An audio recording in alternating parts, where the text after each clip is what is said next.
కేటీఆర్ పై నిప్పులు చెరిగారు దేవరకొండ ఎమ్మెల్యే బాలు నాయక్. రాజకీయ లబ్ధి కోసమే లంబాడాలను కేటీఆర్ రెచ్చగొడుతున్నారు అని చెప్తున్నారు. అసలు బీఆర్ఎస్ హయాంలో లంబాడీలపై జరిగిన దాడులకు ఇప్పుడు కేటీఆర్ సమాధానం చెప్పాల్సిందే అంటున్నారు. ఆ బ్రేక్ న్యూస్ మనం చూస్తున్నాం. గిరిజనులపై కేటీఆర్ కి అకస్మాత్తుగా ఇంత ప్రేమ ఎలా పుట్టుకొచ్చింది అని ప్రశ్నిస్తున్నారు బాలు నాయక్. బీఆర్ఎస్ హయాంలో లంబాడీలపై జరిగిన దాడుల సంగతేంటి అని ప్రశ్నిస్తున్నారు. మీ రాజకీయ లబ్ధి కోసం లంబాడీలను బలి చేయొద్దు అంటున్నారు బాలు నాయక్. 10 ఏళ్లు అధికారంలో ఉన్నప్పుడు ఎస్టీ కమిషన్ ఎందుకు గుర్తుకు రాలేదని ప్రశ్నిస్తున్నారు.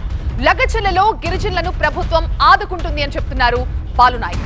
నిజంగానే లంబాడీల పైన కేటీఆర్కు ప్రేమ ఉంటే గతంలో జరిగినటువంటి హుజూర్నగర్లో జరిగిన సంఘటన పైన కానీ, అదేవిధంగా అచ్చంపేట జరిగిన సంఘటన పైన కానీ, అదేవిధంగా ఖమ్మంలో జరిగినటువంటి లంబాడీలపై జరిగిన దాడులపైన కానీ, వీటన్నిటిపైన ఆనాడు ఎస్టీ కమిషన్ తీసుకెళ్ళి ఉంటే అందరం కూడా సంతోషించేవాళ్ళం.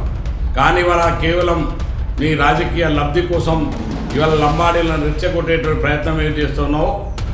లంబాడీలు నిన్ను నమ్మే